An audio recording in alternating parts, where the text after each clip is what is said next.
अस्सलाम वालेकुम, आदाब अर्ज़ है जी डियर लिसनर्स। कहिए क्या हाल अहवाल हैं, कैसे हैं आप सब। दुआ है, उम्मीद है आप सब खैरियत से होंगे। अल्हम्दुलिल्लाह मैं भी बिल्कुल खैरियत से हूँ। और जी जनाब, आपके लिए नावल की नेक्स्ट एपिसोड लेकर हाजिर हूँ। नावल की फरमाइश हमसे की है आफ़िया नासिर ने। नावल का नाम है तायर लाहौती, मुसन्निफ़ा है रिफ़त सिराज, और आप सुनेंगे आज इसकी किस्त नंबर 22। गली के पहले ही घर के चबूतरे पर चौपाल सी लगी थी। 10-12 आदमी एक दूसरे के करीब चारपाइयों पर बैठे थे। वह चबूतरे के नज़दीक पहुंची तो सब यकलख्त खामोश हो गए और उसकी तरफ मतवज्जा हुए। मुझे उस्तानी आयशा के घर जाना है, उसने बड़ी हिम्मत करके आवाज़ की लर्जिश पर काबू पाते हुए कहा था। अच्छा अच्छा, सचल अब्बा, उस्तानी आयशा के घर ले जाओ मेहमान को, एक बुजुर्ग ने किसी सचल को मुखातिब किया था। आप अकेले हो या आपके साथ कोई और भी है? उसी शख्स ने सवाल किया। तय होती शाम और उधरती रात के संगम पे खड़ी एक तन्हा नौजवान लड़की तो बाज़ औक़ात बज़ाते खुद सवाल होती है। जी बस मैं अकेली ही हूँ। उसने हिचकिचाते हुए नज़रें उठाकर चौपाल में बैठे मर्दों को सरसरी देखा। जा सचल, अदी को उस्तानी आयशा के घर छोड़ कर आ, एक अधेड़ उम्र मर्द ने बड़े मुशफ़्फ़ाना अंदाज में ताकीद की। लड़का पहले ही उसके करीब पहुँच चुका था। आओ अदी, वो चल पड़ा। महानूर उसके पीछे हो ली। चंद मिनट की चलाई के बाद एक बेरंग से दरवाजे पर जाकर वह रुक गया। मर्दम शुमारी, नंबर, पता सब कुछ दरवाजे पर दर्ज था। अदी, ये है उस्तानी आयशा का घर, अब मैं जाऊं? लड़के ने पूछा। हाँ तुम जाओ। उसने दरवाजे पर झूलती जंजीर से खटखट दस्तक दी। कौन? ठहरो, खोलती हूँ। उस्तानी आयशा की धीमी और पुरसकून आवाज़ आई। उसका दिल तेज़ तेज़ धड़कने लगा। लड़का जा चुका था। चंद लम्हों बाद दरवाज़ा खुला और चादर में अच्छी तरह लिपटी उस्तानी आयशा सामने थी। वो उसे सामने देखकर बुरी तरह चौंक पड़ी थी। अस्सलाम वालेकुम। महानूर की निगाहें किसी गुनाहगार की तरह झुकी हुई थीं। वालेकुम अस्सलाम, अंदर आ जाओ बेटी। वो अपने इस्तिजाब पर काबू पा चुकी थी। उसने फ़ौरन कदम अंदर की तरफ बढ़ाए जैसे वो इसी दावत की मुंतज़िर थी। उस्तानी आयशा दरवाज़ा बंद करके पलटी। खैरियत तो है ना बेटी, अकेली आई हो? जी। उसने अतराफ़ में नज़रें दौड़ाईं।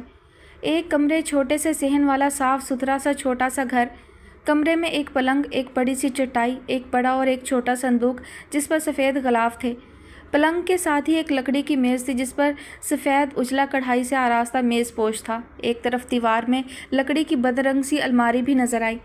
घर की दीवारें बिल्कुल साफ़ और सफ़ेद थीं, गोया ताज़ा ताज़ा चूना किया गया हो। निहायत साफ़ सुथरा घर था। कमरे के दरवाजे के बीच एक बरकी बल्ब लटक रहा था और सारे घर में रोशनी फैलाने का ज़िम्मेदार था। बैठो बेटी, यहाँ तक आते आते प्यास बहुत लग जाती है। मैं तुम्हारे लिए मटके का ताज़ा ठंडा पानी लाती हूँ। आराम से बैठो, तुम्हारा अपना घर है। वो ये कहकर गालिबन पानी लेने चल पड़ी थी। मटका शायद बाहर सेहन में रखा था। वो चादर उतारकर गहरे गहरे सांस लेने लगी। एक ऐसे इत्मीनान का एहसास हो रहा था जो अरसा दराज से गुम था। उसकी ढूंढ तो नहीं थी, मिल गया था तो अच्छा लग रहा था। उस्तानी आयशा एक साफ़ सुथरे शीशे के गिलास में पानी लेकर फ़ौरन ही आ गई थी। लो पानी पियो, थोड़ी देर बाद खाना गर्म करूँगी।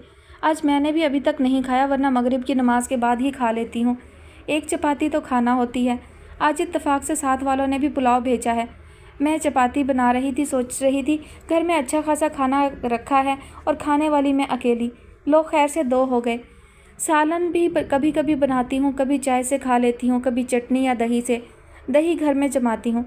सुबह नाश्ते में चाय का दिल नहीं चाहता तो लस्सी से नाश्ता कर लेती हूँ। आज इत्तफाक से मंगोचियों का सालन बनाया था। माशाल्लाह बहुत रिज़्क है घर में।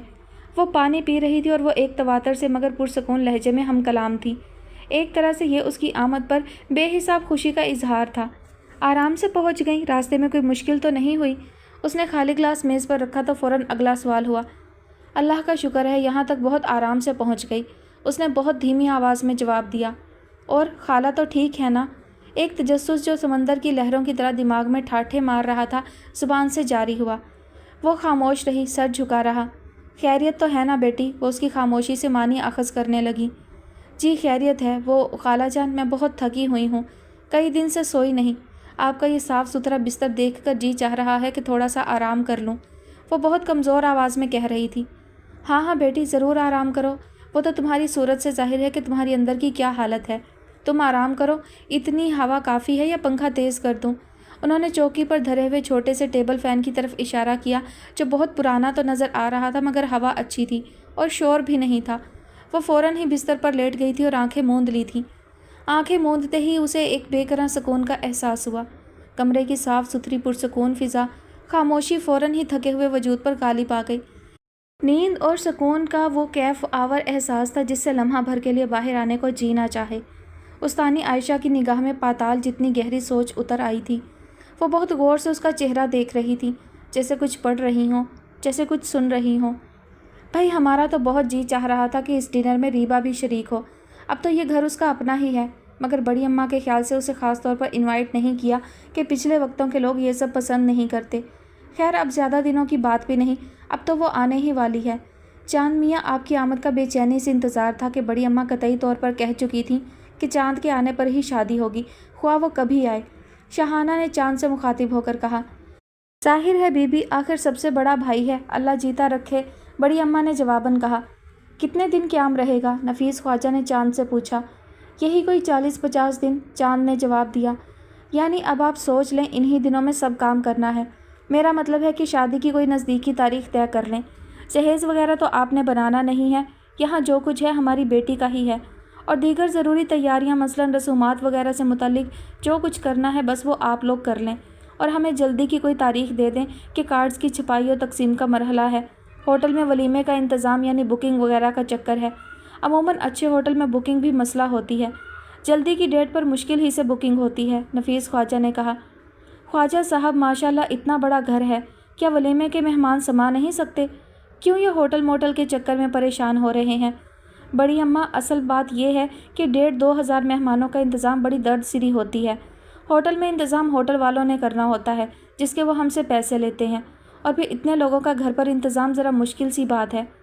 खैर मैंने एक बात कही थी, आप लोग अपनी बेहतरी देखें। बड़ी अम्मा ने बड़े सलीके से बात तमाम की। भाई हमारे तो दूर तक के अजीज़ बैठे हैं कि हम कब इनविटेशन भेजते हैं। मेरी भांजियों का तो ये हाल है कि फ़ोन कर कर के पूछती रहती हैं कि कब हो रही है मून की शादी। उन्हें महीना भर पहले बताएं, उन्होंने तैयारियां करना है। ज़्यादातर रिश्तेदारों ने दूसरे शहरों से आना है। शाहाना बोली। जी ठीक है, हम लोग मशवरा करके आपको जल्द इतला कर देंगे। मज़ाहिर इतनी देर में पहली मर्तबा गोया हुए। इस तरह मतला नहीं करेंगे, बाकायदा हम आपको दावत पर बुलाएंगे, जो हमारे यहाँ का तरीका है, रस्म है, उसके मुताबिक आपको तारीख देंगे इंशाअल्लाह, बड़ी अम्मा ने कहा। वो तो ठीक है बड़ी अम्मा, मगर कम से कम आप हमें आइडिया तो दें थोड़ा सा कि कौन सी तारीख मुतवक्के हो सकती है। नफीस ख्वाजा ने कदरे बेचैनी का मुजाहरा किया। अभी तो मैं अंदाज़न कुछ नहीं बता सकती, लड़की वालों के कुछ अपने हिसाब किताब होते हैं, बड़ी अम्मा ने जवाब दिया। मगर आप फ़िक्रमंद ना हो, आपकी सहूलत भी हमारे ध्यान में है।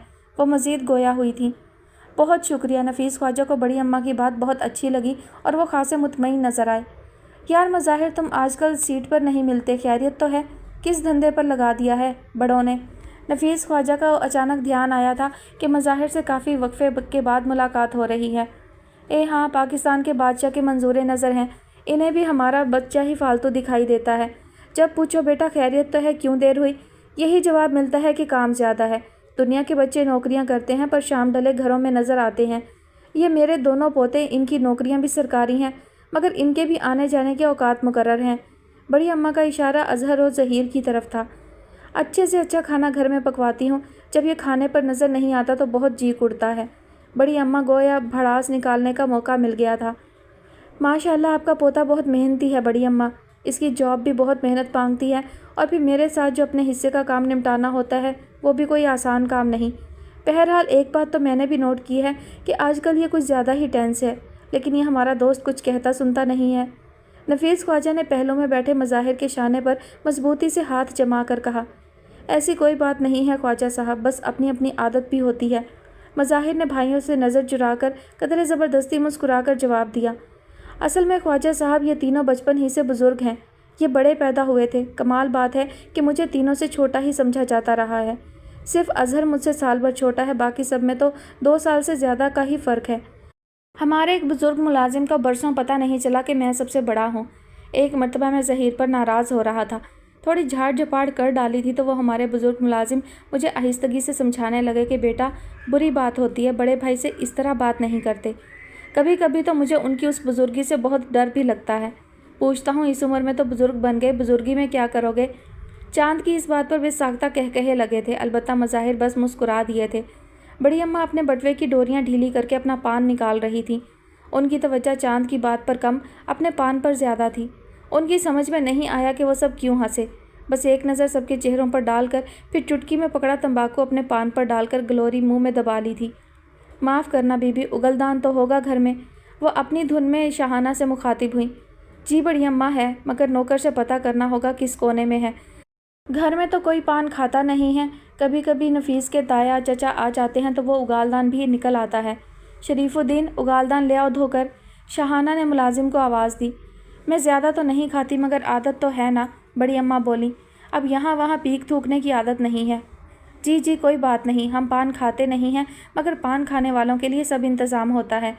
पान दान, खास दान, उगाल दान, लौंग, इलायची, छालिया, तंबाकू, पान, कत्था, चूना, सौंफ, कवाम सब मौजूद है। शहाना ने अपनी मैरून शिफॉन की साड़ी का पल्लू बहुत अदा से संभाल कर कहा था। जीती रहो, ये तो वज़ादार घरानों की रिवायत रही है। घर आया मेहमान खाना चाय पानी कुछ ना ले रहा हो तो एक कतर पान से ही तवाज़ो तो हो जाती है। बिल्कुल खाली जाता मेहमान अच्छा नहीं लगता। अभी तक आए नहीं दोनों बच्चे। बड़ी अम्मा इंतज़ार से जिच हो गई थीं। ज़माने भर की बातें भी हो गई थीं। शहाना और नफीस ख्वाजा कई बार कह चुके थे मोन आ जाए तो खाना शुरू करते हैं, लेकिन बड़ी अम्मा भूली नहीं थी कि नफीस ख्वाजा के 2 बेटे हैं। बस मोन आता ही होगा। शहाना इतना ही कह पाई थी कि मोन की रिंग मुट्ठी में दबाए ड्राइंग रूम में दाखिल हुआ। अस्सलामुअलैकुम। उसने हाजरीन को सलाम किया। चांद उसे पहली मर्तबा रूबरू देख रहे थे। उनकी और तानिया की निगाह में पसंदीदगी का तासुर था। क्रीम कलर खद्दर के शलवार कमीज़ में वो अपनी मखसूस संजीदगी के साथ बहुत जच रहा था। अरे बेटा इधर आओ, प्यार तो ले लो बड़ी अम्मा से। बड़ी अम्मा ने मोन को करीब बुलाया। वो फ़ौरन ही उनके करीब चला आया और सर झुका दिया। जीते रहो, अल्लाह उम्र दराज करे, आमीन। भैया तुम्हारे अभी भी नहीं आए, वो बोली। मोन ने उलझकर शहाना की तरफ देखा। सनी को कह रही हैं, शहाना ने वजाहत की। जी बस पता नहीं उसकी अपनी मसरूफियात होती हैं। मोन को यही जवाब सोचा। हाँ बहुत ही मसरूफ़ होते हैं आजकल के बच्चे, मगर कुछ काम होता नज़र नहीं आता। हमारे यहाँ भी वो मज़हर और इजहार बहुत मसरूफ़ रहते हैं। घर के 2 तरफ दरवाजे हों तो एक से आते दिखाई दें दूसरे से जाते, तो क्या उसे बताया नहीं था कि भाई के ससुराल वाले आ रहे हैं? बड़ी अम्मा ने अपने मखसूस साफ गो बेलाग अंदाज में शहाना से पूछा तो शहाना को यूँ महसूस हुआ जैसे वो उनकी धूल मिट्टी झाड़ रही हों। वो खफीफ सी होकर रह गई। शहाना खाना लगवाओ भाई, नफीस ख्वाजा ने कहा। बहुत राह दिखाई बेटा, बड़ी अम्मा मोन से मुखातिब थी। इस वक्त दफ्तर बंद होता है तुम्हारा? जी बस कभी कभी हो जाती है देर। मोन को यही मुनासिब जवाब महसूस हुआ। बड़ी अम्मा की पूरे एतमाद बुजुर्गी के सामने सबका एतमाद जवाब देने लगता था। चले आए डाइनिंग में चलते हैं, नफीस ख्वाजा ने खड़े होकर कहा और डाइनिंग की तरफ हाथ से इशारा किया, गोया चलने की सिमत मुतय्यन की। सब लोग आहिस्तगी से उठ खड़े हुए। डाइनिंग बहुत पुरशिकवा था। तवील डाइनिंग टेबल जिसके अतराफ 20 कुर्सियाँ थीं। सारा would work original wood colour में था। छत में एक बड़ा और 2 छोटे फानूस रोशन थे।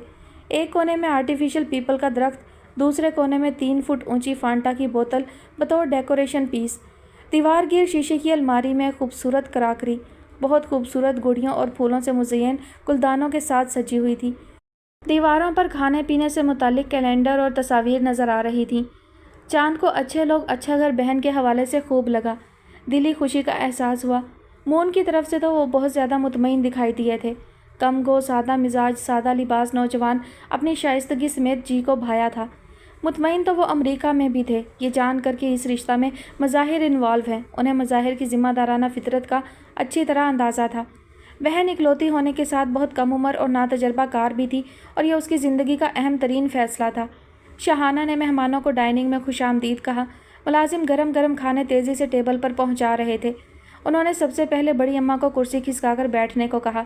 बड़ी अम्मा की अभी तक सारी तवज्जो अपनी चलाई और कुर्सी तक पहुंचने की मेहनत तक मरकूज़ थी। खुद को संभाल कर कुर्सी पर टिकाकर ऐनक दुरुस्त की, फिर भी कमरे का जायज़ा लेने के बजाय सिर्फ मेज़ पर तफसील से नज़र दौड़ाई। उम्र का तकाजा था या उनकी ज़िंदगी का तर्ज, उन्हें गौर गौर से घर और घर की सजावटें देखने की आदत नहीं थी। उनका सारा ध्यान सिर्फ मौजूदा हाजिर अफराद पर होता था। उनके साथ ही तकरीबन सब लोग बैठ चुके थे। शहाना ने बड़ी अम्मा के सामने प्लेट की। बड़ी अम्मा चावल भी हैं रोटी भी, क्या लेंगी पहले? शहाना उनके करीब खड़ी पूछ रही थी। बेटी ज़रा से चावल डाल दो, रात को तो बस मैं यूं ही नाम को खाती हूँ, अब हज़म भी नहीं होता, वो बोली। शहाना ने चाइनीज़ पुलाव उनकी प्लेट में डालना शुरू किया। उसी लम्हे शमसी शहाना का मोबाइल लिए अंदर दाखिल हुआ। बेगम साहिबा आपका फ़ोन है, कोई डॉक्टर फ़रा है, शमसी ने मुअद्दबाना अंदाज में कहकर मोबाइल उन्हें थमा दिया। शहाना के चेहरे पर कदरे तफक्कुर का साया लहराया। हाँ हेलो बोल रही हूँ। हाँ कब?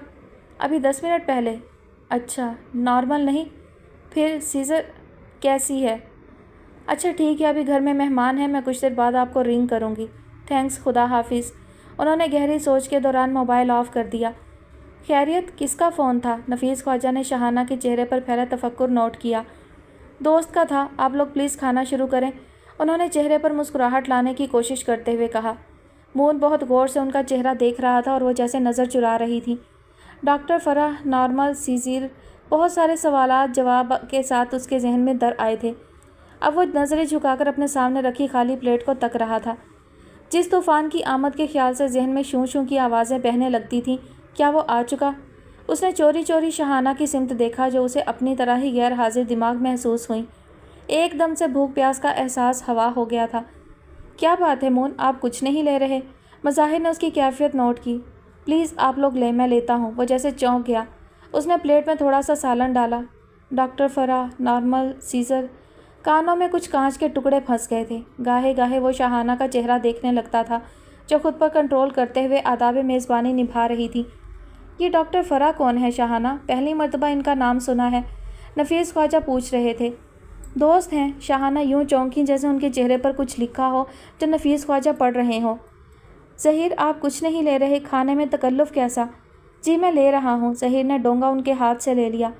مظاہر کی پھپھو بھی تو آپ کے ہاں ہوتی ہیں، ان کو بھی لے آتے، میں نے فون پر کہا بھی تھا آپ سے۔ شاہانہ بڑی اماں سے مخاطب تھی۔ بس اس کا جی کچھ اچھا نہیں تھا، میں نے تو کہا تھا۔ بہت اداس سی رہتی ہیں یا میں نے محسوس کیا ہے؟ کوئی پرابلم تو نہیں ہے ان کے ساتھ؟ شاہانہ بولی۔ مظاہر نے بلا ارادہ چاند کی طرف دیکھا تھا جو نظریں جھکائے ہوئے تھے۔ ہاں بس ان کا میاں بیمار ہے، اس لیے پریشان رہتی ہے۔ بڑی اماں نے بڑے سلیقے سے اندر کا کرب چھپا کر بڑے وقار سے جواب دیا۔ ماشاءاللہ ان کی بچی بھی بہت پیاری ہے، دوسری بھی اچھی ہے، مگر بڑی والی بہت پیاری ہے۔ ایک ہی مرتبہ اسے دیکھا تھا، منگنی ونگنی ہو گئی اس کی؟ شاہانہ یوں ہی پوچھ رہی تھی۔ چاروں اور سناٹے کے بگولے اٹھ رہے تھے، صرف کانٹوں چمچوں کی کھنکھناہٹ تھی۔ ہاں رشتہ طے ہے۔ بڑی اماں کی آواز بہت دھیمی تھی۔ انہیں یوں محسوس ہوا ان کے سب پوتے اور بہو ان کا چہرہ دیکھ رہے ہوں کہ بڑی اماں جھوٹ بولتے ہوئے کیسی لگتی ہیں۔ مظاہر نے اسی لمحے اپنی گھڑی پر نظر ڈالی تھی جیسے انہیں کچھ یاد آ گیا ہو۔ 10:30 بجے مجھے گاڑی لینے آئے گی، دھیان رکھیے گا خواجہ صاحب، وہ بولے۔ میری گاڑی ظہیر بھائی ڈرائیو کر لیں گے، اظہر بھائی کی ہائی روف میں تو سب آ جائیں گے، چاہیں تو چاند بھائی اور بھابھی میری گاڑی میں چلے جائیں۔ بھیا اب تمہیں کہاں سے گاڑی لینے آئے گی؟ بڑی اماں کا پارا ہائی ہونے لگا۔ اتنی رات کو پھر گھر سے غائب؟ تھوڑی دیر کا کام ہے بڑی اماں، جلدی واپس آ جاؤں گا، آپ فکر نہ کریں، انہوں نے تسلی دی۔ کوئی ایمرجنسی ہے؟ خواجہ صاحب نے پوچھا۔ نہیں بس ایک پرسنل کام ہے، انہوں نے دبے دبے لہجے میں جواب دیا۔ سب بھائیوں نے بہت تجسس کے ساتھ ان کا چہرہ دیکھا تھا جو بالکل بلینک، قطعی سپاٹ تھا۔ وہ لباس تبدیل کر کے باتھ روم سے باہر آیا ہی تھا کہ دروازے پر دستک ہوئی۔ کون؟ وہ کسی گہری سوچ سے باہر آیا۔ دروازہ کھولو مون، شاہانہ کی آواز آئی۔ اس نے تیزی سے آگے بڑھ کر دروازہ کھول دیا۔ شاہانہ اندر آ گئیں۔ رات تو بہت ہو گئی ہے، تم تھکے ہوئے بھی ہوگے، مگر مجھے ضرور جانا بھی ہے۔ خیریت ہے نا ممی؟ اس نے نظریں اٹھائے بغیر پوچھا۔ وہ مومل کے ہاں بیٹی پیدا ہوئی ہے، سیزیرین کیس تھا، اس کی حالت بہت خراب ہے، تم پلیز ذرا دیر کے لیے چلو، میں اشرف کو ساتھ لے جانا نہیں چاہ رہی، تم سمجھ رہے ہو نا؟ وہ پریشانی میں انگلیاں چٹکا رہی تھیں۔ بیٹی؟ ایک دم چاروں طرف سے لو کے تھپیڑے جھلسانے لگے۔ ایک معصوم بچی، پھر ایک لڑکی، پھر ایک دو شیزہ، اوڑھنی سنبھالتی ہوئی، پھر وہ کاٹن کی شکن آلود شلوار قمیض پہنے ہوئے تھا۔ اندر کے طوفان کو چھپائے وہ سائڈ ٹیبل کی طرف مڑا، دراز کھولی، گاڑی کی چابی نکالی۔ چلیں، تمہارے ڈیڈی کو بتا دیا ہے کہ مون کے ساتھ اپنی دوست کے گھر جا رہی ہوں، ضروری کام ہے۔ اتنی رات کو ڈرائیور کے ساتھ جاتی تو وہ سوال کر کے عاجز کر دیتے۔ مرد کے ساتھ زندگی گزارنا مذاق بات نہیں، کسی کلاس کا ہو بس مرد ہی ہوتا ہے۔ بیٹے کے ساتھ پھر بھی مارجن رہتا ہے، یہی دیکھو کہ کانفیڈینشیل تمہیں پتہ ہے مگر تمہارے باپ کو نہیں۔ جانے کو تو صبح چلی جاتی مگر ڈاکٹر نے جو اس کی حالت بتائی ہے، خدا نخواستہ کچھ بھی ہو سکتا ہے، پھر بچی کو کسی ٹھکانے پر پہنچانے کا مسئلہ ہوگا، وہ زینہ اترتے ہوئے کہہ رہی تھی۔ ٹھکانے پر؟ میں سمجھا نہیں ممی، وہ چونک پڑا۔ بھئی خدا نخواستہ ماں زندہ نہ رہی تو بچی کی پرورش کا بندوبست بھی تو کرنا ہے، انسان کا بچہ ہے بلکہ اپنا بچہ ہے، سمندر میں تو پھینکنے سے رہے۔ حالانکہ اس طرح کے کیسز میں عموماً لوگ اسی طرح کرتے ہیں، مگر بھئی پتہ نہیں کس طرح کر لیتے ہیں۔ اللہ کی پناہ، ایک جیتا جاگتا بے قصور بے گناہ وجود، پھر اپنا لہو، اسی دنیا میں لوگ اولاد کے لیے کس طرح ترستے ہیں، دین ایمان تک برباد کر لیتے ہیں۔ اس کی ماں کے ساتھ جو کچھ ہوا تب ہی ہوتا ہے جب بیٹی بے دھیانی میں یہاں وہاں پل رہی ہوتی ہے۔ مون کے اعصاب جھنجھنانے لگے۔ بیٹی کتنی پیاری نعمت، کیسا اچھا تحفہ، دیکھنے سے آنکھوں کو ٹھنڈک، سوچنے سے خوشی، محبت، خدمت اور اپنائیت کا کامل سراپا۔ لیکن اس صورتحال میں اگر وہ زندہ بھی رہی تو کیا اس کی بیٹی وہ پالے گی؟ غربت کے تھپیڑوں سے ہلکان، علم و آگہی سے دور، جہالت کے اندھیروں میں چکراتی، ضمیر و عصمت کے معنوں سے ناآشنا اس کی گود میں۔ مائی گاڈ، گناہ کے بعد سزا کا سلسلہ اتنی جلدی شروع ہو چکا۔ وہ تھکے تھکے انداز میں چلتا ہوا گاڑی تک پہنچا۔ پہلے دروازہ کھول کر شاہانہ کو بٹھایا، پھر گیٹ کے پٹ وا کیے، گاڑی باہر نکالی، پھر گاڑی سے باہر آ کر گیٹ بند کیا۔ واپس آ کر شاہانہ سے روٹ کنفرم کیا اور گاڑی روڈ پر ڈال دی۔ رات کا وقت تھا، ٹریفک کم تھا، اس لیے کار کی سپیڈ زیادہ تھی۔ دعا تو یہی ہے کہ اللہ اسے زندگی دے، ورنہ بچی کا مسئلہ ہو جائے گا۔ اس کی ماں تو شاید 2-3 مہینے میں نہاتی ہے، اتنی گندی عورت کے پاس تو بچہ آئے دن بیمار ہی رہے گا۔ پھر ان لوگوں کا کیا بھروسہ، بچی کو لے کر کہیں رفو چکر ہو جائیں، ذرا سا قد نکالے تو اسے بھی کسی کوٹھی میں چھوڑ آئیں، 200-300 کے لالچ میں۔ سنی نے تو میری زندگی عذاب کر کے رکھ دی ہے۔ شاہانہ نے سر تھام لیا۔ مون کا ذہن بے کنار راستوں پر گامزن تھا۔ شاہانہ کا ایک ایک لفظ ایک ضرب کی طرح دماغ پر لگتا تھا۔ اس کی اپنی بیٹی کسی کوٹھی کی چاکر، گندے سے جاہل لوگ اس کے رکھیل۔ اذیت کے ان لمحوں میں شدت سے جی چاہا کوئی کہہ دے کہ وہ اس کی بیٹی نہیں ہے۔ اتنی تیز ڈرائیو بھی نہیں کرو، ہاسپٹل یہاں سے زیادہ دور نہیں ہے۔ اس نے سپیڈ بڑھائی تو شاہانہ نے ٹوکا۔ 10 منٹ کی ڈرائیو تھی مشکل سے۔ اس نے گاڑی پارک کی تو شاہانہ بہت تیزی سے گاڑی سے باہر آئی اور اسی تیزی سے اندر کی طرف قدم بڑھائے۔ جسٹ اے منٹ ممی، میں آپ کے ساتھ چل رہا ہوں۔ اس نے گاڑی لاک کرتے ہوئے شاہانہ کو قدرے بلند آواز میں آگے بڑھنے سے روکا۔ شاہانہ رک تو گئی مگر یوں گویا رکنا شاک گزر رہا ہو۔ وہ گاڑی لاک کر کے تیز تیز قدم بڑھاتا ان کے قریب پہنچا۔ وہ مجھے روم وغیرہ تو کنفرم نہیں ہے نا؟ ہو سکتا ہے کسی میڈیسن وغیرہ کی ضرورت ہو۔ اس نے ساتھ جانے کے سلسلے میں وضاحت کی جو شاید شاہانہ نے سنی بھی نہیں، انہیں بس اندر جانے کی جلدی تھی۔ وہ اندر داخل ہو کر لفٹ کی طرف بڑھی تھی۔ وہ ان کے ساتھ لفٹ میں داخل ہو گیا اور بٹن کی طرف ہاتھ بڑھاتے ہوئے شاہانہ کی طرف دیکھا۔ کون سا فلور ممی؟ 2nd floor. میرا خیال ہے وہ وہیں ہوگی، ICU میں ہوگی۔ اس نے 2nd فلور کے لیے بٹن دبا دیا۔ چند سیکنڈ میں وہ 2nd فلور پر تھے۔ شاہانہ ریسیپشن کی طرف بڑھی اور ڈاکٹر فرا کے ملنے کی جگہ دریافت کی۔ ریسیپشنسٹ نے ایک طرف اشارہ کیا۔ شاہانہ اور مون اس طرف بڑھ گئے۔ سامنے آفس ٹائپ کے کمرے میں ڈاکٹر فرا دوسرے ڈیوٹی ڈاکٹر کے ساتھ موجود تھیں۔ شاہانہ پر نظر پڑتے ہی اپنی چیئر سے اٹھ کھڑی ہوئیں۔ سلام و خیریت کا تبادلہ ہوا۔ مومل کے ساتھ وہ گندی سی عورت کیا اس کی ماں ہے؟ مسز شاہانہ، کوئی اور اٹینڈنٹ نہیں ہے؟ بڑی مشکل ہوئی بھائی، اس عورت کو تو میں نے بچی نہیں دی۔ ایک سسٹر کی ڈیوٹی آف ہوئی، میں نے اسے روک لیا، بچی اس کے پاس ہے، بلاتی ہوں۔ وہ کھٹ کھٹ کرتی باہر نکل گئیں۔ شاہانہ اور مون دیوار کے ساتھ لگی کرسیوں پر بیٹھ گئے۔ دونوں اپنی اپنی سوچوں میں محو تھے، اتنی گہری سوچوں میں کہ ڈاکٹر کی آواز پر بری طرح چونک پڑے۔ شہناز بیبی، ان کو دے دو۔ نرس نے آگے بڑھ کر پنک تولیے میں لپٹی بچی شاہانہ کی طرف بڑھا دی۔ شاہانہ نے بڑی بے تابی سے بچی کو تھاما تھا اور مون نے کن آنکھوں سے بچی کی طرف دیکھا تھا۔ مائی گاڈ، ماشاءاللہ کتنی پیاری ہے، میرے تصور میں بھی نہیں تھا کہ بچہ اتنا خوبصورت ہوگا۔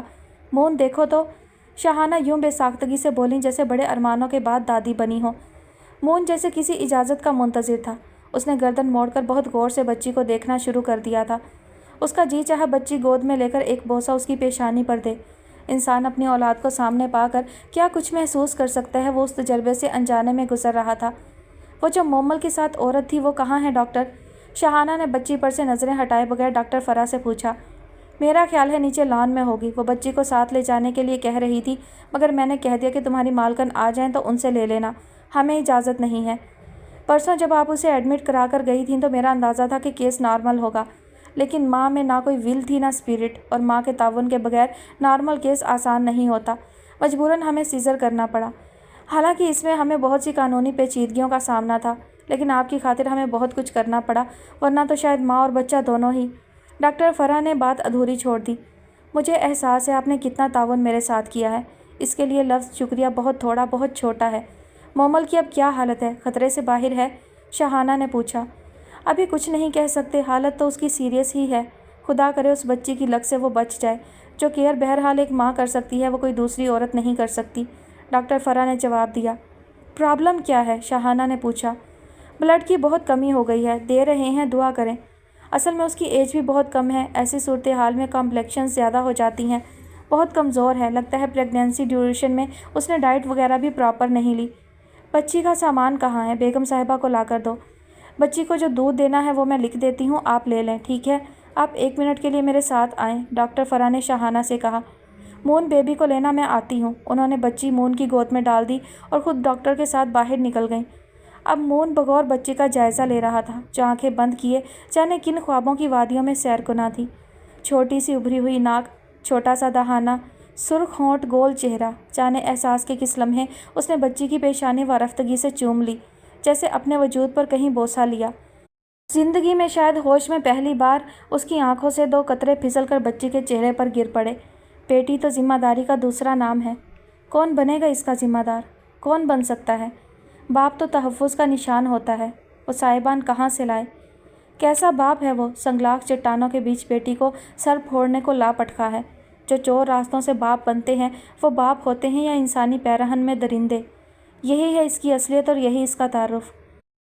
یہ نہیں ہو سکتا۔ میں اس سیٹ سے ریزائن کر دوں گا جس پر ہوتے ہوئے قانون میرے ہی ساتھ مذاق کر رہا ہے۔ مظاہر برہم ہو کر کرسی سے اٹھ کھڑے ہوئے۔ ایک اکیلے آپ کے سیٹ چھوڑ دینے سے کیا اس ملک میں قانون کی بالادستی قائم ہو جائے گی؟ ہم نے آپ کو پہلے ہی سمجھایا تھا کہ ہمارے معاملے میں ٹانگ نہ اڑائیں، کچھ حاصل نہیں ہوگا، مگر آپ ہماری بات ہی نہیں سن رہے تھے۔ پشت سے پاشا کی آواز آئی تھی۔ مظاہر اسی برہم انداز میں پلٹے۔ میں ہار ماننے والوں میں سے نہیں ہوں منہاج حسین پاشا، آپ کو زیادہ خوش ہونے کی ضرورت نہیں۔ اجی ہم کہاں خوش ہیں، ابھی تو ہماری امانت آپ کی کسٹڈی میں ہے۔ آپ اسے حقداروں کو واپس کر دیں تو ہم شہر میں لڈو بانٹیں، وہ تمسخرانہ کہہ رہا تھا۔ ہم پر اپنی چالیں نہ آزمائیں، جس اسکول میں آپ پڑھتے ہیں ہم وہاں پڑھاتے ہیں۔ مظاہر بھی نہ کر بولے۔ تو پھر تو آپ کو اپنے شاگردوں کی صلاحیتوں کا ٹھیک ٹھاک اندازہ ہوگا۔ بڑی خوشی ہوئی اپنے محترم و فاضل استاد سے مل کر۔ پاشا نے پینٹ کی جیب سے ہاتھ نکال کر ان کی طرف بڑھایا، جسے مظاہر نے نظر انداز کر دیا۔ ذرا باہر کی تازہ ہوا کھائیں، پھر آپ سے تفصیل سے بات کرتے ہیں۔ آپ نے تو گھٹن میں مروا دیا۔ امید ہے آپ بہت عزت کے ساتھ ہماری امانت ہمیں لوٹا دیں گے، پاشا نے مزید کہا۔ شٹ اپ، کوئی ہوشیاری نہیں چلے گی۔ آپ تو ہمیں ڈانٹتے ہی رہتے ہیں، حالانکہ برادر ان لا کی بہرحال کوئی عزت ہوتی ہے۔ ہمیں دیکھیے کتنی عزت کرتے ہیں آپ کی۔ آپ شاید یہ سمجھتے ہوں گے کہ آپ کی سیٹ کی عزت کرتے ہیں، حالانکہ ایسی سیٹ کی کیا عزت کریں جو آپ کے بھی کسی کام کی نہیں۔ اتنی جلدی کسی نتیجے پر نہ پہنچیں، تھوڑا انتظار کریں۔ مظاہر نے بھی اس کی بات کاٹ کر تمسخرانہ کہا۔ اب انتظار وغیرہ کے مزے آپ لوٹیں، ہمارا کام تو فائنل ہو چکا۔ مسٹر اے ایس پی، ہمیں اجازت ہے؟ آپ ذرا ہمارے بھائی کو سمجھائیں کہ اپنا قیمتی وقت ضائع نہ کریں۔ اور بھائی صاحب، آپ سے بھی صبح آپ کے گھر ملاقات ہوگی، رخصتی وغیرہ کی تاریخ تو آپ ہی دیں گے۔ میرے گھر میں قدم رکھنے کی ضرورت نہیں، یہ ڈرامہ یہیں ختم کرو۔ بقول تمہارے تم نکاح کر چکے ہو۔ جب ایک سب سے بڑا مرحلہ طے ہو چکا تو اسے چھپانے کا مطلب؟ مظاہر نے پھنکار کر کہا۔ یہی سوال حضرت سے میرا ہے، میری منکوحہ کو حبس بیجا میں رکھنے کا مطلب؟ Stupid, absolutely. مظاہر نے پینٹ کی جیبوں میں ہاتھ ڈال کر پاشا کی طرف سے مکمل پشت کر لی۔ خیر، کھلی ہوا کے بڑے فوائد ہیں۔ ابھی باہر نکلیں گے، تازہ ہوا دماغ کو لگے گی تو بڑی تدبیریں سوچیں گی۔ آپ بھی تھوڑی سی چہل قدمی کیجیے گا، پاشا نے مظاہر کو مشورہ دیا۔ ویسے اتنے دن ہو گئے اس نے آپ کو تفصیلات نہیں بتائیں؟ آپ نے اس کے ہاتھوں کی مہندی دیکھ کر اسے کچھ پوچھا نہیں؟ آپ پوچھیں تو صحیح، وہ بتا دے گی سب، آنیسٹلی، پاشا نے مسکرا کر کہا۔ جان چلانے والی مسکراہٹ تھی۔ مظاہر کو یوں لگا جیسے ان کے دماغ کی شریانیں پھٹ جائیں گی۔ اے ایس پی بالکل خاموشی سے ان کے مکال میں سن رہا تھا۔ اسے دونوں کے مابین اپنے بولنے کی گنجائش نظر نہیں آ رہی تھی۔ واقعی مظاہر کی بالکل سمجھ میں نہیں آ رہا تھا کہ جب پاشا اس سے نکاح کر چکا ہے تو اسے کیوں چھپا رہا ہے اور الٹا ان پر الزام کیوں لگا رہا ہے۔ تو پھر بھائی صاحب ٹھیک ہے، صبح ملاقات ہوگی، زیادہ تکلف مت کیجیے گا۔ میری والدہ میرے ساتھ آئیں گی، میرے حساب سے آپ بہت سمجھدار بندے ہیں۔ ظاہر ہے اس سیٹ تک اتنی کم عمری میں اپروچ کرنے والا بندہ عام دماغ والا تو نہیں ہو سکتا۔ منگش صاحب، آپ نے ہمارا بہت خیال کیا، اس لیے ہم بھی آپ کا خیال کریں گے، فکر نہ کیجیے گا۔ اس نے مظاہر کے سامنے اے ایس پی کو اچھا خاصا بدحواس کر دیا۔ میں آپ کے سامنے وارن کر رہا ہوں، میرے گھر کے سامنے سے بھی گزرے تو بہت برا ہوگا، مظاہر نے خبردار کیا۔ اجی سرکار، ہمارا تو جی چاہ رہا ہے آپ کے سامنے والی کوٹھی خرید لیں تاکہ ایک دوسرے کے حالات سے باخبر رہا کریں، آخر رشتہ داری کے بھی کچھ تقاضے ہوتے ہیں۔ اس نے اپنے ریڈ اسکارف کو جھٹکا دے کر دونوں طرف سے برابر کیا۔ خدا حافظ، وہ اتنا کہہ کر لمبے لمبے ڈگ بھرتا ہوا آفس سے باہر نکل گیا۔ تو یہ خدمات انجام دے رہے ہیں آپ لوگ؟ مظاہر نے اپنا بریف کیس اٹھا کر اے ایس پی سے کہا۔ بدگمان نہ ہو سائیں، ہم تو بہت معمولی سے پرزے ہیں۔ हाथ बंधे हुए होते हैं हमारे। ये तो सारा ऊपर वालों का खेल है। हमने तो आपको पहले भी बताया था कि इस केस में हाथ डालने से पहले सोच लें। ये बंदा इधर आता जाता रहता है, एएसपी ने आज जाना अंदाज में कहा। देख लूँगा ऊपर वालों का खेल। खुदा हाफिज़, जल्द मिलेंगे। वो अपना ब्रीफकेस थामे बाहर चले गए। एएसपी होंठों पर हाथ रखे उन्हें जाता हुआ देख रहा था और किसी सोच में महव था। मैं माज़रत ख़्वाह हूँ, मुझे जो है ये एएसपी साहब का नाम जो है वो दुरुस्त लेना नहीं आ रहा। मुझे नहीं मालूम ये मंगश है, मिंगश है या इसका दुरुस्त लफ्ज़ क्या है, क्योंकि मैंने ये नाम पहले कभी नहीं पढ़ा या सुना, तो मुझे इसका एहसास नहीं है। तो अगर आप लोगों में से कोई जानता हो तो स्पेलिंग इसके करेक्ट करके लिख दीजिएगा, वरना फिर जैसे मैं बोल सकती हूँ वैसे ही इस नाम को अदा करती रहूँगी। ब्रेक के लिए माज़रत ख़्वाह हूँ। वापस से चलते हैं कहानी की जानिब। गहरी नींद जाने किस ध्यान में टूटी थी। वो हड़बड़ाकर उठ बैठी और आंखें फाड़ फाड़ कमरे में नज़र दौड़ाने लगी, जैसे कुछ समझ ना पा रही हो। चटाई पर उस्तानी आयशा उसे रुकू की हालत में नज़र आ गई। वह पलंग से नीचे उतर आई। नहायत शदीद प्यास लग रही थी। उसने बराबर मेज़ पर रखा शीशे का गिलास उठाया और पानी की तलाश में कमरे से बाहर आ गई। सेहन में इधर उधर नज़र दौड़ाई तो कोने में घड़ा नज़र आ गया। घड़े पर मलमल का कपड़ा पड़ा हुआ था। उसने कपड़ा उठाया तो पानी निकालने वाला बर्तन मौजूद था। वो वहीं उकड़ूं बैठ गई और पानी निकालकर पीने लगी। 2 गिलास ठंडा पानी पीकर सेहन की ठंडी हवा खाकर जैसे हवास गहरी नींद से जाग गई। उठ गई। मैंने पहले सोचा तुम्हें खाना खाने के लिए उठा दूं, मगर तुम्हारी नींद इतनी गहरी थी कि तरस आ गया। ऐसा लग रहा था जैसे तुम कई दिन बाद सोई हो। बिल्कुल मज़दूरों वाली नींद थी। मैं भी लेट गई थी। वैसे तो 3 बजे उठ जाती हूँ, आज मेरी आँख भी देर से खुली। 4 बजने वाले हैं। भूख नहीं लगी? अकब से उस्तानी आयशा की आवाज़ आई तो वो चौंक पड़ी। आपने खाना खा लिया? नहीं, सोचा था कि शायद तुम उठ जाओ तो साथ ही खा लेंगे। मैं खाना गर्म करती हूँ, तुम हाथ मुँह धो लो। सामने गुस्ल खाना है, तौलिया सामने रस्सी पर पड़ा है। वो ये कहकर खाना गर्म करने एक कोने में चली गई, जो आरजी किस्म का बावर्ची खाना नज़र आ रहा था। सिर्फ एक छोटा सा छप्पर पड़ा हुआ था, एक पीढ़ी, एक स्टोव, लकड़ी की फलों वाली पेटी पर चंद बर्तन, उन पर भी कपड़ा पड़ा हुआ था। वो गुस्ल खाना में चली गई। पानी की छोटी सी टंकी वहाँ मौजूद थी। उसने साबुन तलाश किया। सेहन की रोशनी से गुस्ल खाना भी फैज़याब था, अगरचे रोशनी बहुत मध्यम थी। साबुनदानी उसे टंकी पर रखी नज़र आ गई। उसने अच्छी तरह मुंह हाथ धोया। बाहर आकर मुंह पोंछते हुए सामने नज़र गई तो उस्तानी आयशा नज़र ना आई। गालबन वो खाना लेकर कमरे में जा चुकी थी। उसने तौलिया वापस रस्सी पर फैलाया और कमरे में आ गई। उस्तानी आयशा चटाई पर छोटा सा प्लास्टिक का दस्तरखान बिछाए खाना रखे उसकी मुंतज़िर थी। वो चप्पल उतार कर उनके मुकाबिल बैठ गई। भूख बहुत शिद्दत से महसूस हुई। कई दिन से तो जैसे भूख का एहसास ही ख़त्म हो चुका था। शायद इस छोटे से घर में फैले हुए सुकून और आश्ती का कमाल था कि उसकी तमाम हिस्सियात जाग पड़ी थी। उस पर उस्तानी आयशा का मुशफ़क़ व हलीम अंदाज़े गुफ्तगू। अभी तक उन्होंने उसे कोई सवाल नहीं किया था, कोई खोज नहीं की थी। बिस्मिल्लाह करो बेटी, दाने दाने पर मोहर होती है। ये तुम्हारे हिस्से का रिस्क है, दिल से खाओ और इसका शुक्र अदा करो जो पत्थर में भी छुपे हुए कीड़े को रिस्क देता है। और वाकई उसने दिल से खाया, यूं के सैराब हो गई। ज़हन बिल्कुल पुरसुकून था, दुनिया की हर फिक्र से आज़ाद, जैसे वो किसी बहिश्त में थी। छोटा सा कच्चा पक्का घर एक नेमत खाना था, जहाँ कोई बदमज़गी और मायूसी की बात नहीं थी। गमे ज़माना के तज़किरे नहीं थे, नफ़रतों की कहानियाँ नहीं थी, सौदेबाजी की चालें नहीं थी, माशी तफक्कुरात के साए नहीं थे, सादगी और मोहब्बत के सारे आराम थे। खाना खाकर तुम और नींद ले लेना, नमाज के लिए तुम्हें उठा दूँगी, उस्तानी आयशा ने कहा। आप कहाँ सोएंगी? उसे अचानक ध्यान आया। कमरे में तो एक ही पलंग था। मैं सो चुकी, अब नहीं सोऊंगी, मेरी सुबह हो चुकी। वो सिंधी लहजे में बहुत शस्ता उर्दू बोलती थी। फिर क्या करेंगी? वो हैरान हुई। बोझ उतारूंगी, बातें करूंगी, बातें सुनूंगी, थोड़ी सी डांट सुनूंगी, थोड़ी सी माफ़ी मांगूंगी, पाँव छूंगी, फिर वो मान जाएंगे और मेरे दिन भर के काम हल्के हो जाएंगे। वो नवाला तोड़ते हुए रवानी से कह रही थी और महानूर नवाला हाथ में पकड़े हकदक उनकी सूरत देख रही थी। कौन मान जाएंगे? उसे तो उनके अलावा कोई दूसरा नज़र नहीं आया इधर। किसकी बात कर रही हैं खाला जान? मैं समझी नहीं, कौन मान जाएंगे? वही जो मेरे सब कुछ हैं, वही जिनका सब कुछ है।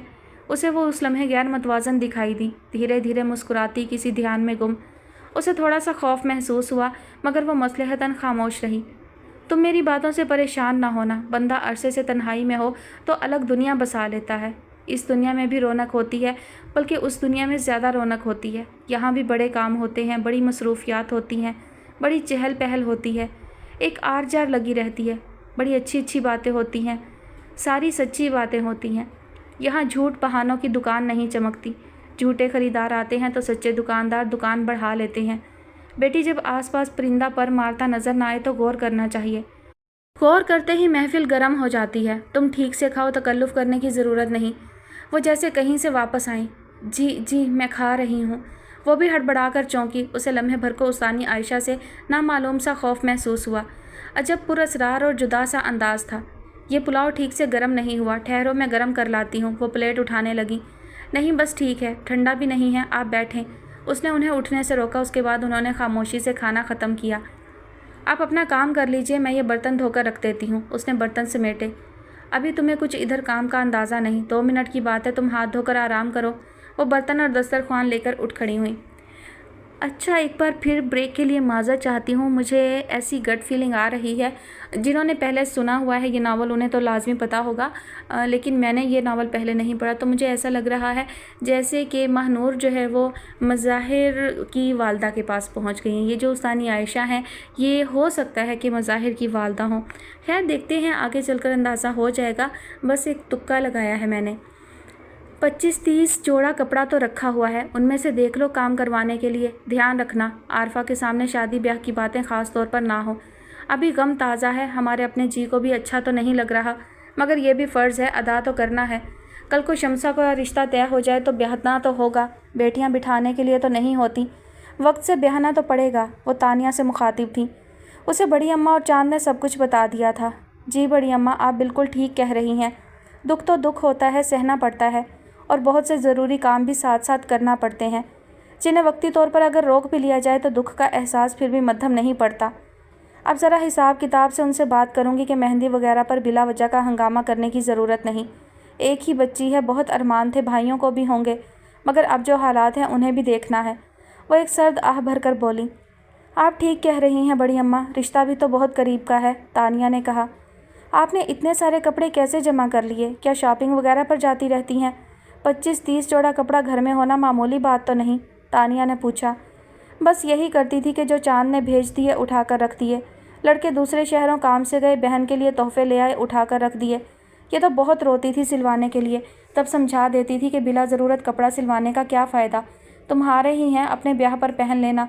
इस तरह जमा हो गए। मैं बाज़ार कहाँ जाती हूँ, ना फुर्सत है ना आदत, बड़ी अम्मा ने तफसील से बताया। 2-3 सेट जेवर के भी बने रखे हैं, देख लेना, ज़्यादा वज़न के तो नहीं हैं। एक भारी सेट और बनवा लेंगे, बहुत रहेगा। जी, पहनावनियाँ भी तो बनाना होंगी बड़ी अम्मा, तानिया ने ध्यान दिलाया। हाँ, वहाँ एक सास ससुर और एक देवर ही तो है, कपड़े वगैरह हो जाएंगे। सास के लिए एक जोड़ी कपड़े ख़रीद लाना, वो साड़ियाँ पहनती हैं ज़्यादा, कोई अच्छी कीमती साड़ी ले लेना।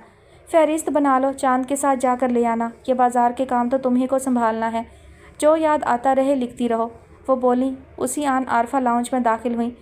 आओ आरफा, कहाँ थी इतनी देर से, नज़र ही नहीं पड़ी, बड़ी अम्मा एकदम संभल कर बोली।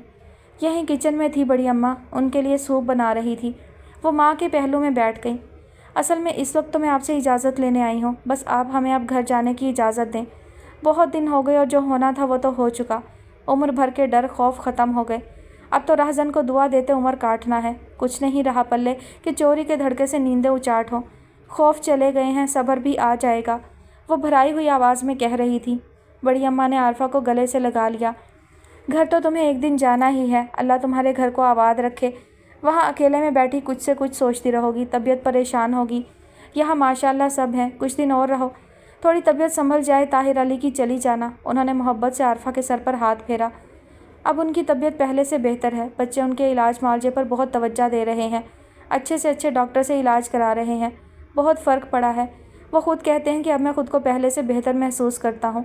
अल्लाह इन बच्चों के नसीब अच्छे करे, ऐसे कड़े वक्त में इन्होंने बहुत साथ दिया, इतनी मोहब्बत से दिलजोई की जिसका सिला नहीं दिया जा सकता, आरफा ने कहा। हाँ, ऐसे में जब कोई बच्चों की तारीफ़ करता है तो एक ख्याल आता है और सीने में हूक सी उठती है। उनकी आंखों में पानी उतरने लगा। बड़ी अम्मा वो आपी वाले पाशा आए हैं। रीपा तकरीबन दौड़ती हुई लाउंज में आई थी, फूले सांसों के दरमियान बेरब्त से अंदाज में बोली थी। उई, बड़ी अम्मा बौखलाई। पाशा? आरफा मुस्तरिब सी खड़ी हो गई। अब वो यहाँ क्या करने आए हैं? तानिया उलझी। तुम्हारे चांद भाई कहाँ हैं? चांद भाई सो रहे हैं, इजहार भाई छत पर पानी की टंकी साफ़ कर रहे हैं, मज़हर भाई घर में ही थे मगर नज़र नहीं आ रहे। अक्का जान को फ़ोन करूं बड़ी अम्मा? रीबा बहुत बदहवास हो रही थी। अरे उसे फ़ोन कर भी ना देना, अल्लाह हम पर रहम करे, मैं खुद देखती हूँ। अपने भाइयों को मत आने देना ड्राइंग रूम में, कहना बड़ी अम्मा ने मना किया है। बड़ी अम्मा उठते हुए बोली। आरफा बड़ी तेज़ी से लाउंज से बाहर निकल पड़ी थी। बड़ी अम्मा उन्हें रोकती रह गई मगर जैसे उन्होंने कुछ सुना ही नहीं। बड़ी अम्मा मैं भी चलूँ आपके साथ? तानिया ने गोया इजाज़त चाही। नहीं, तुम बस लड़कों को रोके रखो, मैं उसे बाहर करके अभी आती हूँ। वो खुद को संभालती लाउंज से बाहर निकल गई। ड्राइंग रूम में पहुंची तो आरफा को पाशा के मुकाबिल खड़ा पाया।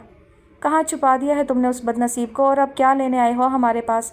कहीं तुमने उसे मार तो नहीं दिया कि वो तुम्हारे काबू में आने वाली नहीं थी और तुम इंसान के रूप में दरिंदे हो? अगर मार दिया है तो बता दो, मैं हमेशा के लिए उसे रोकर चुप हो जाऊंगी। सब्र आ जाएगा मुझे।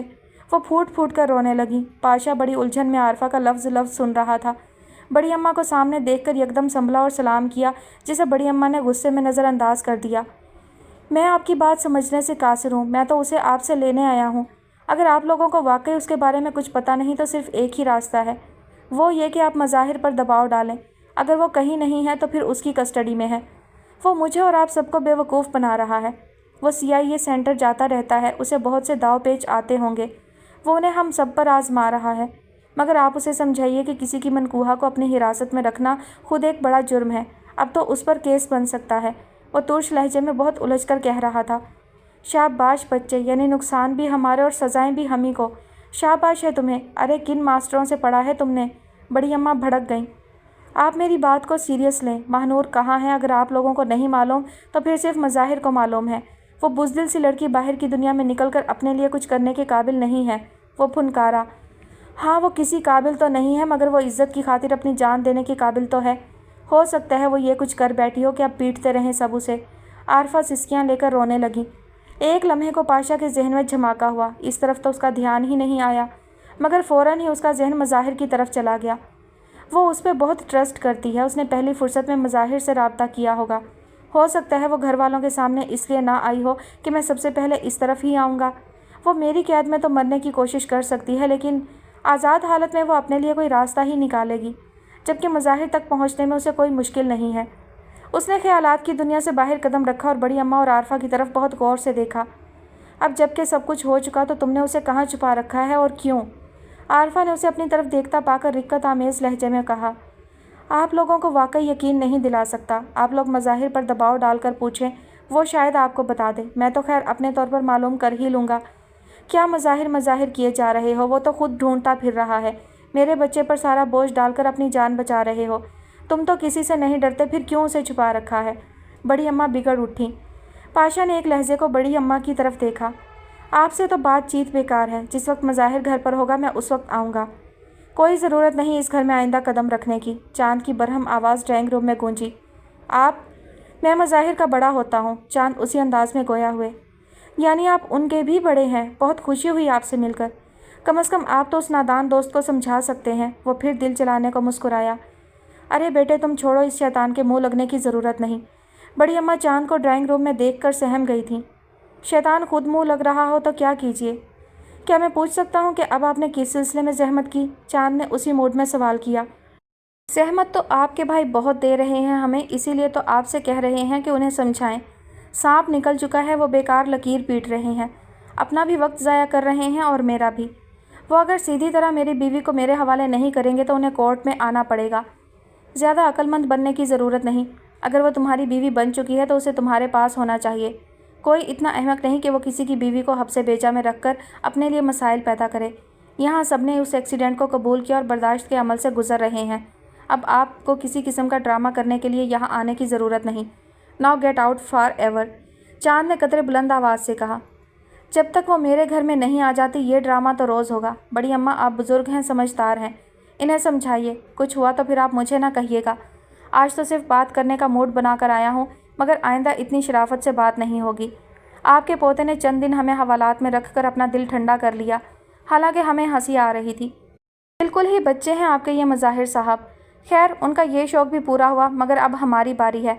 हम चाहें तो आज ही उन्हें उस लाकअप में भिजवा दें जिससे निकल कर आए हैं, मगर बहरहाल लिहाज तो करना ही पड़ता है। वो क्या मिसल है कि एक तरफ सारी खुदाई, एक तरफ जोरू का भाई।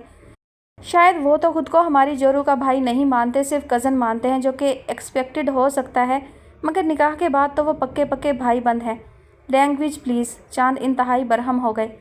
खैर अब हम चलते हैं। बड़ी अम्मा प्लीज़ मज़ाहिर को समझाइए, वो अपने लिए मुश्किलात पैदा कर रहा है। खुदा हाफिज़। वो चांद के पास से कदरे तिरछा होकर गुजर गया। तो बताओ, ये छूटा फिर रहा है? मज़ाहिर तो कह रहा था कि हवालात में है। बड़ी अम्मा ने कदरे हैरत से चांद की तरफ देखा, इस ख्याल से कि शायद हकीकत हाल से वो वाकिफ़ हों और कुछ बोल ही पड़े। बड़ी अम्मा, बहुत एहतियात की ज़रूरत है, मुझे तो ये ब्लैकमेलर भी लगता है। चांद किसी ध्यान में डूब कर कह रहे थे। ए मियाँ, अब काहे की एहतियात, लुट तो चुके, अब क्या छुपाएं, क्या संभालें? वो आज़र्दगी से बोली। मैं तो खुद उलझ गया हूँ। ये और मज़ाहिर एक दूसरे पर इल्ज़ाम लगा रहे हैं एक सा। वो कहता है मज़ाहिर को महानूर का पता है, मज़ाहिर कह रहा है इसने महानूर को कहीं अंडरग्राउंड कर दिया है। आखिर वो है कहाँ? जो कुछ उसकी वालदा ने बताया मुझे उस पर बिल्कुल भी शक नहीं है। वो बहुत सादा सी, बल्कि मेरे नज़दीक मज़लूम खातून है। उनके बकौल निकाह हो चुका था और पुलिस रेड के वक्त वो छत पर से पड़ोसियों के यहाँ गई और वहाँ से बाहर निकलने में कामयाब हो गई। मैंने तो खातून की बात का यकीन किया, मगर मज़ाहिर नहीं मानता। वो कह रहा है कि ये महज कहानी है, इतनी रात को वो बाहर निकल ही नहीं सकती। उसे पाशा ने कहीं और ठिकाने पर पहुंचा दिया है। चांद बहुत उलझन में थे। अरे जब निकाह हो गया था तो वो क्यों निकलने लगी घर से? उसे क्या पता नहीं कि वो बाकी सारे ठिकाने खो चुकी? अरे वो उसी के पास है और यह हमें परेशान करने के लिए सारा ड्रामा कर रहा है ताकि हम चैन का सांस ना ले सकें। तुम समझो। बड़ी अम्मा ने भी गोया ज़िद होकर कहा। अम्मा, मेरे दिल में दूसरे वहम आ रहे हैं, कहीं उसने खुदकुशी ना कर ली हो। खुदा ना खास्ता। वो मेरी बेटी है, इतनी आसानी से वो किसी भेड़िए को अपना आप सौंपने वाली नहीं। मुझे इतना ही पता चल जाए कि अब वो दुनिया में नहीं, उस पर कम से कम दिल को सब्र तो आ जाएगा। रात 2 बजे के करीब फ़ोन की बेल हुई थी। मज़ाहिर जाग ही रहे थे। उन्होंने रिसीवर उठाया। किसी ने नीचे भी रिसीवर उठा लिया था, इसलिए फ़ोन करने वाले की आवाज़ बहुत मध्यम सुनाई दे रही थी, लेकिन ये समझ में आ गया कि कोई मज़ाहिर का पूछ रहा है। हेलो, मैं फ़ोन अटेंड कर रहा हूँ, आप रिसीवर रख दें। उन्होंने नीचे से रिसीवर उठाने वाले को मुखातिब किया। रिसीवर फ़ौरन रख दिया गया और उसके साथ ही फ़ोन करने वाले की आवाज़ वाज़ेह हो गई। अब क्या तकलीफ़ हो गई जनाब को? पाशा की आवाज़ पहचान कर मज़ाहिर की पेशानी पर बल पड़ गए। कोई तकलीफ़ सी तकलीफ़ है और इस तकलीफ़ का इलाज आप जनाब के पास ही है। वैसे सुनने में आया है कि घर में खुशी की कोई तकरीब होने वाली है। बड़ी खुशी हुई सुनकर। आपकी बहन आखिर हमारी भी बहन है, हम तो यूँ भी खुश होने वालों में से हैं। लेकिन पहले आप हमारी खुशी तो पूरी करें। देखिए ना, ये दुनिया है ही लेन देन का गोरख धंधा। माशाल्लाह, आप समझदार किस्म के बंदे हैं। अब इतनी रात को क्या लंबी बात करें? आपको भी नींद आ रही होगी, बहुत मेहनत करते हैं आप। अच्छा, शब बखैर। रिसीवर रख दिया गया। मज़ाहिर एकटुक सामने दीवार को तक रहे थे। रिसीवर हनूज़ कान से लगा हुआ था। नया मरहला, यही उनके जहन में फ़ौरी आया था, और ये एहसास भी कि सगी बहन की बारी में एहसासात पहले मरहले ही में शदीद हैं। छोटी और मासूम सी बहन जिसकी ज़िंदगी का अहम मोड़ सामने था। दिल की कैफियत यूँ थी गोया किसी अथाह में डूब रहा हो। अगर वो वाकई कुछ कर बैठा तो इस कहानी की इंतहा कुछ अच्छी नज़र नहीं आ रही। वो क्या कर सकता है? मगर वो कुछ करेगा क्यों? अब उसका क्या इंटरेस्ट है? अब वो हमसे क्या चाहेगा? और ये बात समझ में नहीं आ रही कि अब जब कि महानूर उसके पास ही है तो वो ये सब क्यों कर रहा है? क्या इंतकाम की आग ने उसका जहन माऊफ कर दिया है? इतनी रात को धमकी देने का मतलब? नींद उड़ चुकी थी, बस एक धमकी आमेज़ आवाज़ समात के पर्दों से बार बार टकरा रही थी। बेगम साहबा, हम नमक हराम नहीं हैं। इस कोठी में बरसों गुजार दिए, किसी रात भूखे नहीं सोए, कभी ऐसा ना हुआ कि मौसम का फल ना खाया हो। आप बेफिक्र रहें, अपने खाविंद को हवा भी नहीं लगने दूंगी। ये नई रूह तो दूसरे इंसान की रोज़ी का वसीला बन के आई है। यकीन माने, मेरी आपा बहुत परेशान है। कई दफ़ा बोली मेरे लिए भी अपनी कोठी में काम देख ले, अपनी बेगम साहबा से मेरे लिए बात कर। मैं बोली हमारी बेगम साहबा कोई औरत मुलाजिम नहीं रखती, इधर सारे मर्द नौकर हैं। फिर भी कहती रही तू बात तो कर, बता के मैं बहुत मुसीबत में हूँ, फाके हो रहे हैं। वो तो बहुत खुश होगी, सारी उम्र आपको दुआएं देगी। ड्राइवर अशरफ की बीवी जरीना निहाल हो रही थी। ये बच्ची क्या आपके करीबी रिश्तेदारों की है बेगम साहबा? वो पूछ रही थी। मोमल की तरफ तो उसका जहन भी नहीं जा सकता था कि एक नौकरानी की नाजायज़ औलाद की वो क्यों परवरिश करने लगी। सवाल कोई नहीं जरीना, जो कहा है वो याद रख। अनेक्सी में जो छत पर अकेला कमरा है वहाँ बच्ची का सब सामान पहुँच गया है। तेरी बहन इधर ही रहेगी। उसे खुद भी ताकीद कर देना कि अंदर कोठी में फेरा मारने की ज़रूरत नहीं और ना किसी से बच्ची का जिक्र करने की ज़रूरत है। समझ गई ना? शाहाना ने ताकीदन कहा। जी जी, जरीना जल्दी से बोली। खाना पीना सब उसका वहीं होगा, सब कुछ उसे वहीं मिल जाया करेगा। उससे कहना कपड़े साफ़ सुथरे पहने और बच्ची का भी ख्याल करे कि गंदगी ज़रा सी भी नज़र नहीं आना चाहिए। मैं रोज़ देखने आऊँगी। मैं आपा को सब समझा दूँगी, जरीना बोली। अगर उसके बच्चे वगैरह हैं तो भाई उसे पहले ही बता देना कि उन्हें उसके साथ रहने की इजाज़त नहीं होगी। अगर उसे ये सब मंजूर है तो अभी ले आओ। مجھے بچی کا فوراً انتظام کرنا ہے، رات بھر جاگی ہوں، کبھی اپنے بچوں کے لیے اس طرح نہیں جاگی۔ شاہانہ تھکے تھکے انداز میں کہہ رہی تھی۔ میں بچی سنبھال لیتی ہوں، آپ کچھ دیر سو جائیں، آپا کو اشرف بلا لائے گا، میں اسے کہہ دیتی ہوں، زرینہ نے ہمدردی سے کہا۔ ٹھیک ہے، میں تمہیں سمجھا دیتی ہوں کہ اس کا دودھ کس طرح تیار کرنا ہے، جب روئے تو دے دینا۔ آؤ میرے ساتھ، انیکسی میں اس کی سب چیزیں وہیں پہنچا دی ہیں، وہ اٹھتے ہوئے بولی۔ زرینہ بھی جو کارپیٹ پر دھرنے کے انداز میں بیٹھی ہوئی تھی اٹھ کھڑی ہوئی۔ جب تمہاری بہن آ جائے تو مجھے اٹھا دینا۔ ٹھیک ہے، زرینہ ان کے پیچھے پیچھے چلتے ہوئے بولی۔ وہ باہر نکلی تو سامنے سے سنی کار کی چابی اچھال کر جیسے کھیلتا ہوا آ رہا تھا، ماں کو دیکھ کر مسکرایا۔ ہیلو ممی، آپ تو نظر ہی نہیں آتی، ٹھیک تو ہیں؟ میں کیا، تمہیں تو کچھ بھی نظر نہیں آتا، بہت برائٹ فیوچر نظر آ رہا ہے تمہارا، وہ بہت تلخ لہجے میں بولی۔ بہت ناراض ہیں، لیکن میں آپ سے پیسے تو نہیں مانگ رہا، حال چال پوچھ رہا ہوں، وہ بہت شریر لہجے میں کہہ رہا تھا۔ شاہانہ نے سلگتی نظروں سے اس کا خوش باش چہرہ دیکھا۔ ہمارا حال چال بالکل ٹھیک ہے، کیئر یور سیلف، وہ اسی طرح تلخی سے بولی۔ بہت ناراض نظر آ رہی ہیں، مگر کس بات پر؟ کالج ریگولر تو جا رہا ہوں اور بہت دنوں سے آپ سے کوئی ڈیمانڈ بھی نہیں کی، خیریت تو ہے نا؟ وہ اسی طرح لاابالی پن سے پوچھ رہا تھا۔ کس قدر سینس آف ڈیوٹی ہے تم میں، خیریت کیوں نہیں ہوگی؟ وہ اسی برہم انداز میں گویا ہوئی تھی۔ ممی، ویل آف فیملیز کے بچوں میں بس اسی طرح کا سینس آف ڈیوٹی ہوتا ہے، اور مجھ میں تو اچھا خاصا ہے، وہ دل کھول کر ہنسا۔ شٹ اپ، شاہانہ جیسے برس پڑی۔ جب سے آپ نے مون کو کلوز کیا ہے میں فیل کر رہا ہوں کہ آپ مجھ سے بہت دور ہو گئی ہیں۔ ممی، میں آپ کا ریئل گڈ سن ہوں، نہ اسٹیپ نہ سن ان لا، غور کریں، انسان کا ایٹیٹیوڈ اسے قریب یا دور کرتا ہے۔ مون کے خلاف آئندہ مجھ سے کچھ نہ کہنا، تھینکس گاڈ کہ مون جیسا بیٹا میرے پاس ہے، وہ بہت شاندار ہے، مجھے افسوس ہے کہ میرا رویہ اس کے ساتھ اچھا نہیں تھا، وہ دل گرفتہ انداز میں بولی۔ یار مون کے تو مزے آ گئے، جانے کب ممی اسے اسپورٹس کار بھی دلا دیں۔ سنی پھر شرارت سے مسکرایا۔ اسے فضول قسم کے شوق نہیں ہیں، وہ اپنے ڈیڈی کی جتنی ہیلپ کرتا ہے اسپورٹس کار خود افورڈ کر سکتا ہے، اسے کسی سے کچھ مانگنے کی ضرورت نہیں، مگر وہ بہت سمجھداری سے پیسہ استعمال کرتا ہے، اس کا اپنا اکاؤنٹ ہے مگر وہ بلا ضرورت کچھ نہیں خریدتا، اس لیے ہم اس پر فلی ٹرسٹ کرتے ہیں۔ بہرحال وہ تمہارا بھائی ہے اور تمہیں فالو کرنا چاہیے، اور آئندہ یہ اسٹیپ وغیرہ کا ورڈ یوز مت کرنا۔ تمہارے باپ کا نام نفیس خواجہ ہے اور اس کے باپ کا بھی۔ ایک شخص کی اولاد ہو تم، مگر تمہیں ابھی حسب نسب اور نسل کا سینس نہیں ہے اور نہ ہی اس کی امپورٹنس کا احساس ہے۔ جو اچھا اور کنٹینیو بیک گراؤنڈ رکھتے ہیں انہیں اپنے خاندان اور اپنی نسل کی اہمیت کا شعور ضرور ہونا چاہیے۔ اچھے خاندان کی اولادیں یہاں وہاں بکھری ہوئی نہیں ہوتی، وہ چبھتے ہوئے لہجے میں کہہ رہی تھی جو سنی کے سر پر سے گزر رہا تھا۔ البتہ پورچ کی طرف بڑھتے ہوئے مون نے بہت کچھ سن لیا تھا۔ ان تینوں کی نظر اس وقت اس پر پڑی جب وہ اپنی کار کا دروازہ کھول رہا تھا۔ شاہانہ نے اسے مزید آگہی دی تھی، اس کے شانے مزید بوجھل ہو گئے تھے اور دل شانوں سے زیادہ